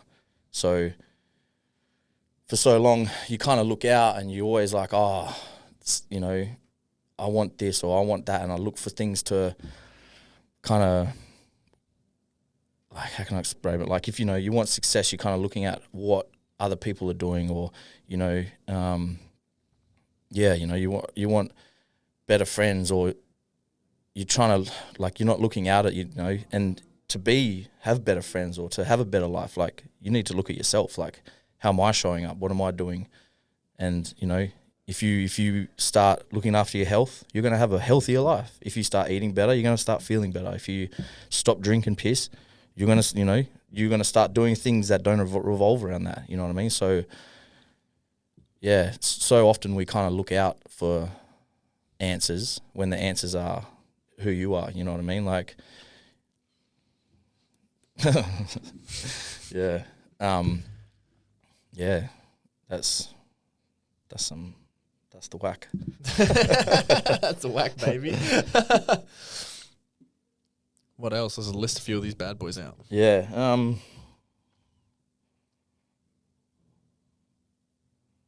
Yeah, just along the same lines, you know, like, the world is as you are, not as it is. So, you know, people, you know, will say, oh, the world's against you, you got to fight hard and blah, blah, blah. No, it's not, man. The world's not against you. The world's not for you either. Like, the world is how you are. Like, you know, you determine your happiness. You determine what kind of life you want to live. You know, you're in control. If you're negative and if you're, you know, talk shit about people all the time or talk behind people's backs, like, your actions is who you are. That's the world you'll live in. You know, if you want to hang out with druggies and drug dealers and, you know, fucking degenerates, well, then you're going to be a degenerate. If you want to hang out with people who, you know, level up and they train hard and they do hard and they you know, successful in life, they're a good dad, they're a good mum, they're like, that's who you will be, you know. So, I like that. What else?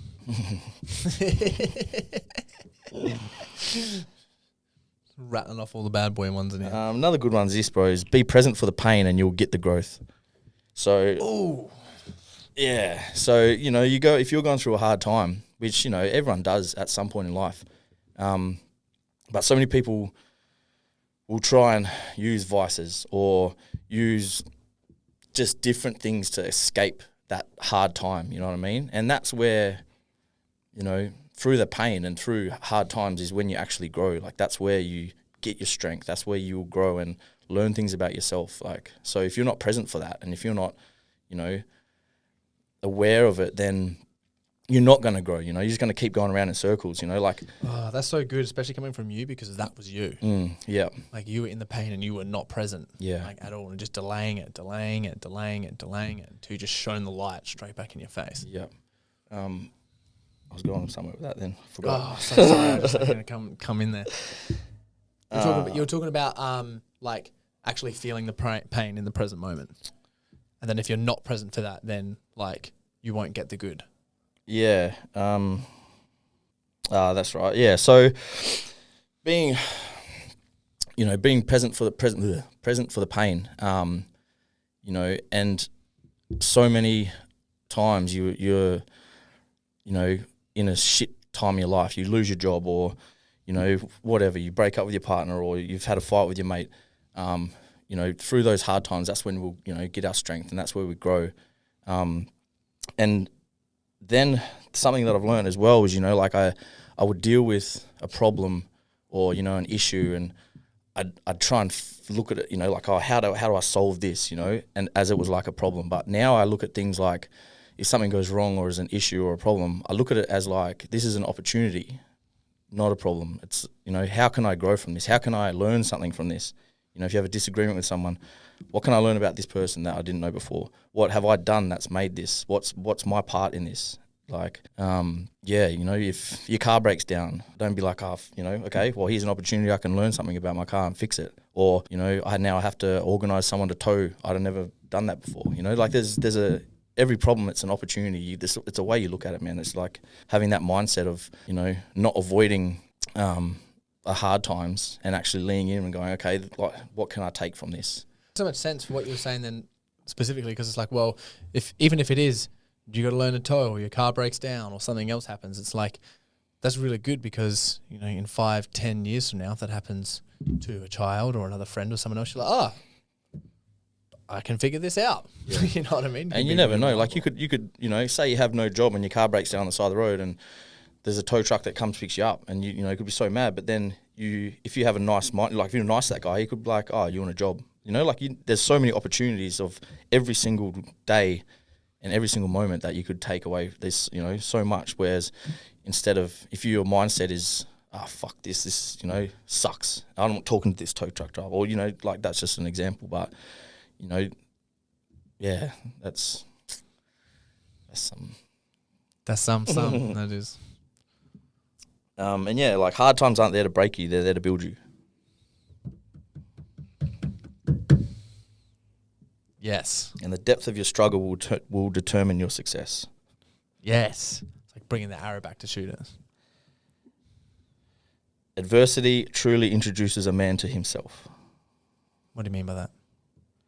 So under times of adversity, that's when you see who you are. Mm-hmm. If you're a negative person and something bad happens, that's who you are. Like if you are a positive kind of person and you deal with things in the right way, or if you actually care about people like you do, then, in times of adversity, that's when your true kind of colours come out. Because under stress, that's when we all break who we are. If you're stressed, I've had a shit day at work, I'm going to have beers. Well, that's, why that's who, you kind of. Yeah. Mm. Yeah, it's like it like actually introduces you and and then you got to face those things of like, maybe, hey, you're saying you're not an alcoholic, but you're drinking 5 days a week. That's who you are right now. Because of the adversity that you're going through. Yeah. I love that. Anything else? Heaps. Let's do 2 more. Here's a good one. I heard this the other week, and I've kind of like changed it a bit, but 95% of our decisions are made in the moment of how we feel, but that's the problem. So accept that you may never feel motivated or ready today, But if you push yourself forward, that builds the skills of confidence and courage and discipline. Yeah, I like that. You know, don't always feel like training, but go do it anyway. You don't feel like going to work. I'd love to win lotto. Why? Just fucking go to work. Like, you know, that's 95% of your life is we don't feel like doing a lot of things, but, you know, being a man and do what you need to do to take care of your business, you know. This is the last one. You're always one decision away from living a completely different life. You always have a choice and you'll never have to stay stuck where you are. What were your one decisions? I've had many, man. What were some of that were either good or bad? I'd say reaching out to you was a massive one. Definitely, bro. That's probably like the biggest decision of my life, really. Fucking take that, bro. Thank you, bro. Yeah. I feel like I made a lot of big decisions over the years, but that to make the decision that you're going to have a look at yourself, figure out and be honest with yourself and do some work, and that's like probably the best decision and biggest decision I've ever made, for sure, I'd say. You know, the other stuff is superficial, man. You know, leaving a job, selling a business, moving house, whatever, that's the superficial shit. You know, that's at the time, you know, a big decision, but doing something that takes a lot, you know, if you want to grow who you are and build your own kind of self-confidence and know who you are, you have to like dig in to learn about yourself and why you do things, and, you know, and make a change. Like, that's 100% the biggest decision that you have to make. And the more you put into it, the more you're going to get out of it. And that's what I think a lot of people don't understand. You know, and that's why it did take so long to do your course, is because I was like, I don't want to just do this and learn these things and it goes in one ear, out the other. Like, if I sit and apply it and, you know, learn and dig deeper into myself. And while I was doing your course, I was reading all these books and I was listening to podcasts and I was, you know, journaling, writing things down. Even I'd go right off topic and be like, why am I doing this, something else that, you know, wasn't a part of it. So I love that. That serves like a lot of lessons in there, because it's like you made one good decision for yourself to lean in, and then like a catalyst of all these other good decisions happened. Where you mentioned, it was like other books, learning different things, showing up in different ways, learning about something else, deciding to be different here, changing how you respond at work, how you respond at home, how you respond with people. It's just like a catalyst of all these, like not drinking, all the rest of it. yeah. It's amazing. Yeah, real proud of you, man. It's crazy, like, you know, because I really look up to you for it. Like, I find you really inspiring for someone being in a position, because it's like, man, because I know there was a lot of stories that Linsey didn't share, but there was, like, there's, like, so many moments, just thinking of someone who was like, okay, I've grown up around violence, and I've grown up with all the drugs, all the alcohol, all the partying, like, any temptation is sort of like you're off in the forest with the pixies and just like letting them sort of control you, just like, you know, living off of impulse, which obviously Carl Jung, we learned in the course, is like, you know, the individuation process, which is you becoming yourself, is when a man becomes aware of his impulses, urges and fantasies. And like you were just off in there at like max capacity, right? Because some people think they've done a little bit on there, and then it's like they compare it to like some of the stuff that you were going through and you did in like the club and the boat parties and all the rest of it was just like you maxed out, like Dan Bilzerian shit. And like from being in that position and having like all the money, all the materialistic objects and things in the world that you could ever wish for, to turn around and be like, man, the only thing I want is like myself, and to be a really like good person and respect myself, so that other people can learn from me and be in that position. And like you went through it, man. You've had like crazy deep reflections. You reflected on yourself. You've thought about all the rest of it. You've made so many big decisions, like with friends, quitting alcohol, like staying true to your word for everything, and then like coming in and spending hours upon hours working on yourself, and now being in a position where you're like, yeah, cool, there's a part of me that's still there and sometimes shows up, wants a beer. Like, wants to go have sex with everyone, wants to go and like do whatever it is, and buy crazy things, but just being aware that's like, hey, that's just there. It's a part of me and it doesn't control me anymore. Yeah. Is so respectable. And that's why, like, you know, people in our community like look up to you for that, because it's like, you know, anything you want, you could just grab it. Anything you want, pew.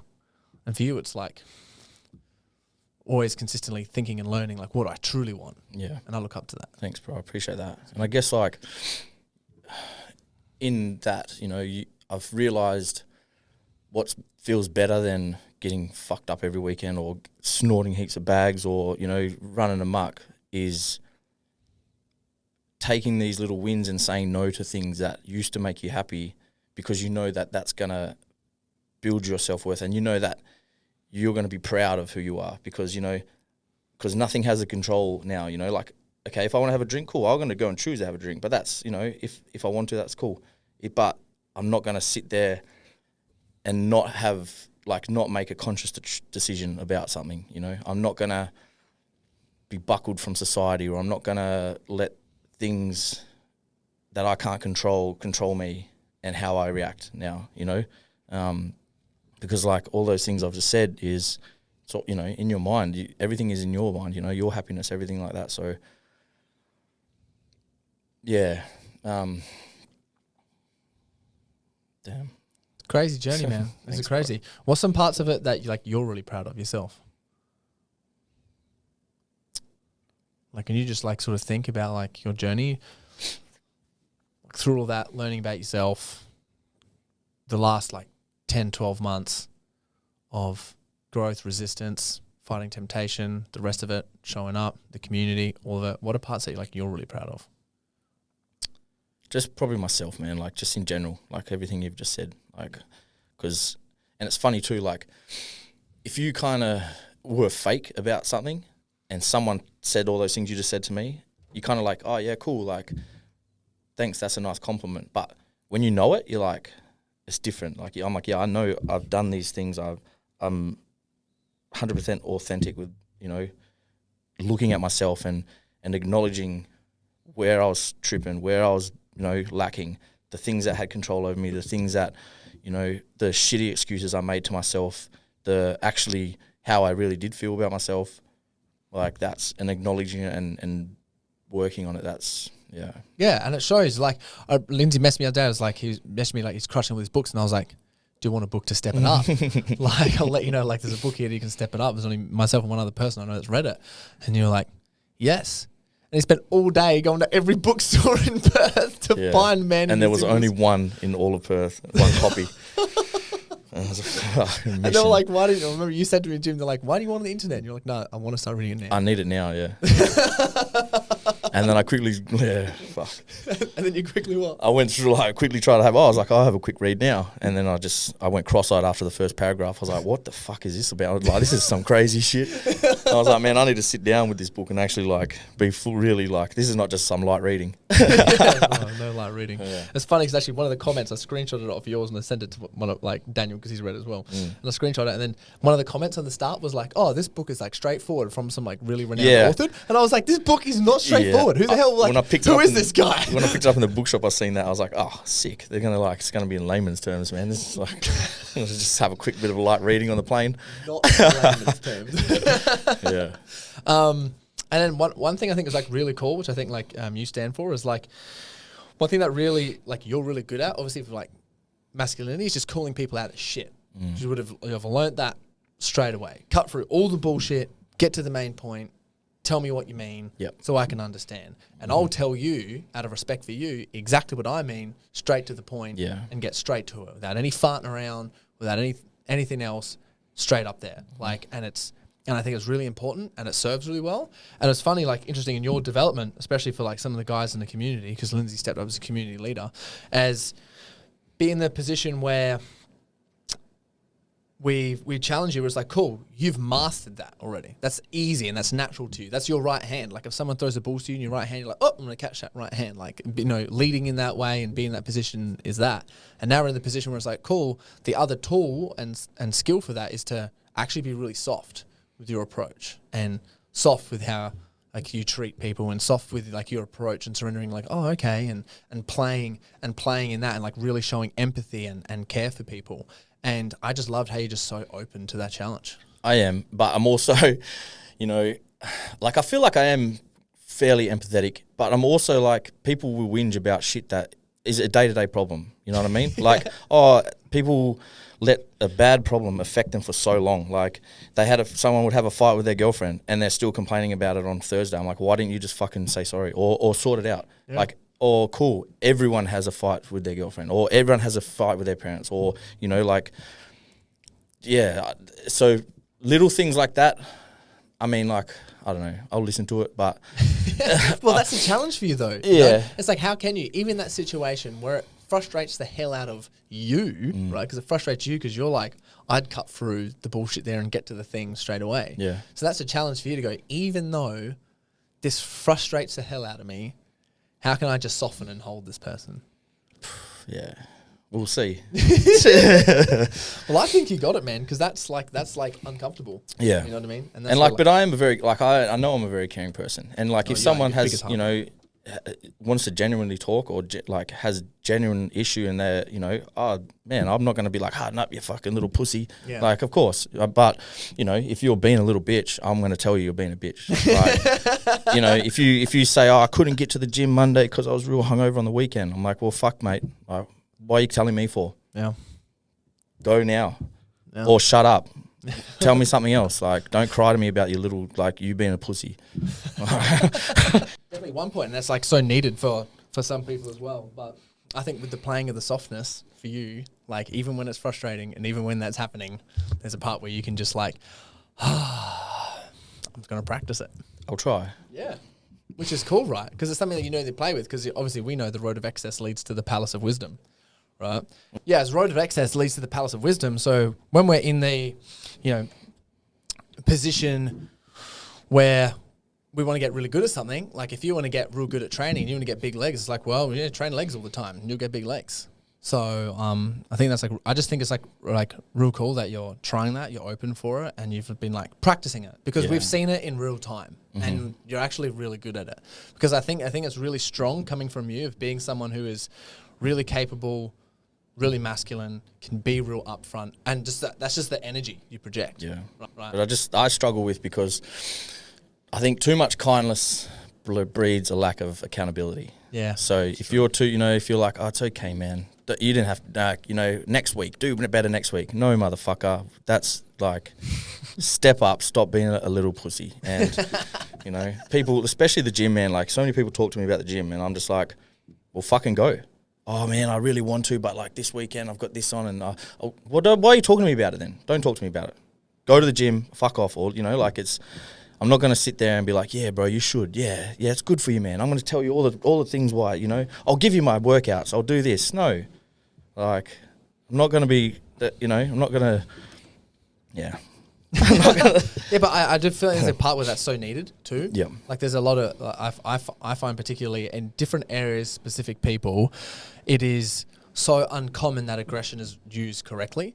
And if, I believe like that firm hand of coming in and laying down with people, specifically if they're hesitating with something, if they're procrastinating at something and they've tried like 10, 20 times, the only thing that's stopping them from getting there is like to the point where they've got to rise up. And just like hearing those words sometimes, like I love that approach. Like when I'm getting coached and things, I'm like, can you please be direct as possible? Which is why I'm in a program at the moment. And I'm like, actually don't be direct with me, because I love direct coaching. So I'm like, I'd like to play and actually receiving coaching that's not real direct. That's a lot softer, because I love it but this is like where we learn to practice, right? And like a personal development program, it's like you practice those things. But when it comes to like business coaching or getting things done, I need to like, shut up, go do it now.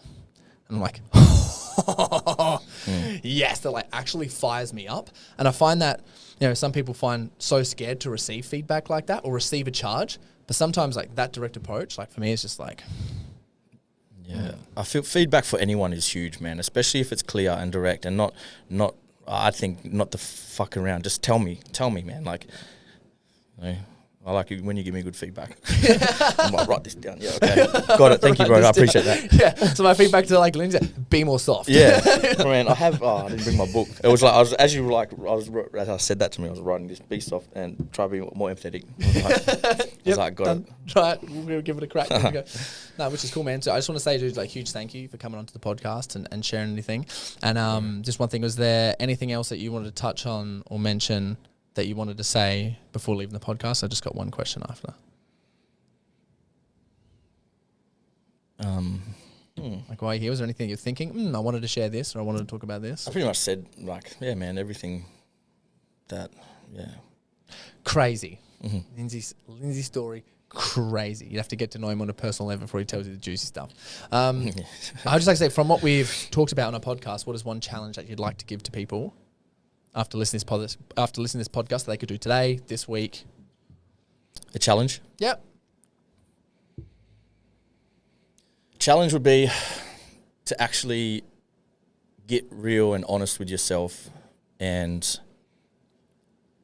work out what is holding you back or what you need to, do some work on. Like, so Jordan Peterson says, like, sit on the end of your bed and ask yourself, where am I lacking, or what part of my life is holding me back, And if you're honest with yourself and ask yourself, you're going to get the answer. You might not like the answer, but, and figure what that out is and make some changes. Oof. And man of action. What would you say to people who, because I get this sometimes, is when I say to people, I'm like, what is holding you back? And they're like, nothing's holding me back. It's because they're not asking themselves properly and they're being a little bitch. Like everyone, your subconscious, like everyone knows where they're lacking. Everyone knows, it might not be really clear, but if you sit there, if you go and you honestly ask yourself, what in my life am I not happy with?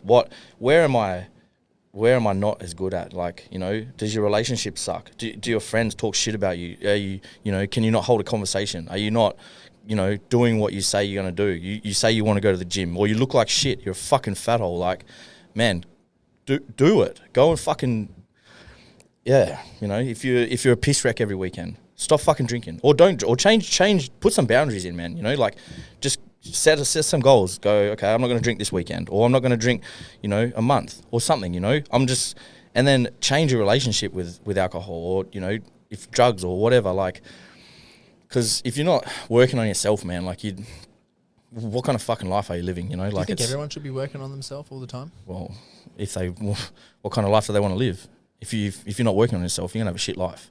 If you're just living for the moment and working and, lights are on but no one's home, man. Like, so true. And I just want to say, guys, like, listen here, if Lindsay's triggered you at all while you're listening to this, like, he has a medicine to serve, right? We all have medicine to serve. And when we're moving towards ourselves, the world moves towards us. And it's like quite prevalent to see, like, when you get to know someone or you learn anyone, especially when they are working on themselves and you do see their heart and you see, like, where their intentions are and how much they care, it's really interesting, the medicine that they serve in the moment, which is really cool. And I just wanted to, like, highlight that in here, because, like, you've got a great medicine to serve.